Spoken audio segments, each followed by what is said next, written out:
ഒരു അടിപൊളി fried chicken എളുപ്പത്തിൽ വീട്ടിൽ നിന്ന് ഉണ്ടാക്കാൻ പറ്റിയാലോ?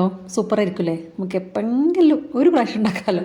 അതിന് വേണ്ടിയിട്ട് സ്കിന്നോട് കൂടിയുള്ള ചിക്കനാണ് ഞാൻ എടുത്തിട്ടുള്ളത്. അപ്പോൾ അതിനൊന്ന് ഞാൻ ഇടിച്ചു കൊടുക്കുന്നുണ്ട്. ഏതോ ഒരു വീഡിയോയിൽ കണ്ട ഓർമ്മയിലാണ് ഇടിച്ചു കൊടുക്കുന്നത്. അപ്പം അതിലേക്ക് കുറച്ച് സാൾട്ട്, കുറച്ച് പെപ്പർ പൗഡർ ആഡ് ചെയ്ത് കൊടുക്കുന്നുണ്ട്. പിന്നെ പാപ്രിക്ക പൗഡർ, അതുപോലെ തന്നെ ഗാർലിക് പൗഡർ. ഇത് രണ്ടും ഓരോ ടീസ്പൂണാണ്. അപ്പോൾ നന്നായിട്ടൊന്ന് മിക്സ് ചെയ്ത് കൊടുക്കുക. ഒരു മിനിമം 15 മിനിറ്റ് റെസ്റ്റ് ചെയ്യാൻ വെക്കുക.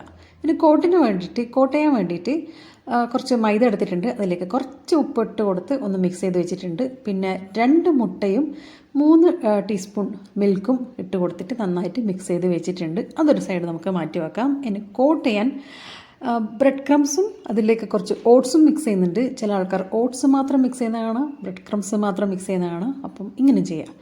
കുറച്ച് ഓയിൽ, സൺഫ്ലവർ ഓയിൽ എടുത്തിട്ടുണ്ട്. അപ്പോൾ നമുക്കിതിന് കോട്ടിംഗ് പ്രൊസീജിയറിലേക്ക് കിടക്കാം. മൈദ നന്നായിട്ട് ഇതിന് കോട്ട് ചെയ്ത് കൊടുക്കുക. അതിനുശേഷം നമുക്ക് അതിനൊന്ന് ആ ഒരു മുട്ടയിൽ ഡിപ്പ് ചെയ്ത് കൊടുക്കാം. പിന്നെ ഫൈനലായിട്ട് നമുക്ക് ബ്രെഡ് ക്രംസും ഓട്സും മിക്സിലേക്കൊന്ന് നന്നായിട്ട് മിക്സ് ചെയ്ത് അതൊന്ന് ബ്ലെൻഡ് ചെയ്ത് കോട്ട് ചെയ്ത് കൊടുക്കാം. ഇനി ചൂടോടെയുള്ള എണ്ണയിലേക്ക് ഇത് ഇട്ട് കൊടുക്കുക. ഇട്ട് കൊടുത്ത ശേഷം നമ്മൾ ഫ്ലെയിം ഒന്ന് നന്നായിട്ട് കുറച്ച് വെക്കണം. കാരണം ഉള്ളു നന്നായിട്ട് വെന്ത് കിട്ടാൻ വേണ്ടിയിട്ട്. അപ്പം ഒരു കറക്കം കറങ്ങി വരുമ്പോഴത്തേക്ക് ആ സംഭവം റെഡിയായി. അപ്പം എളുപ്പമാണ്, ഈസി ആയിട്ട് നമുക്ക് വീട്ടിൽ നിന്ന് തന്നെ ഉണ്ടാക്കി നോക്കാം. വീട്ടിൽ നിന്ന് ഉണ്ടാക്കിയ ഹെൽത്തി ആയിട്ട് കഴിക്കാമല്ലോ. അപ്പോൾ എപ്പോഴെങ്കിലും നമുക്ക് ഉണ്ടാക്കാം. അപ്പോൾ എല്ലാവർക്കും വീഡിയോ ഇഷ്ടപ്പെട്ടു എന്ന് വിചാരിക്കുന്നു. ഇഷ്ടപ്പെട്ടാൽ do like, share, subscribe. Thank you.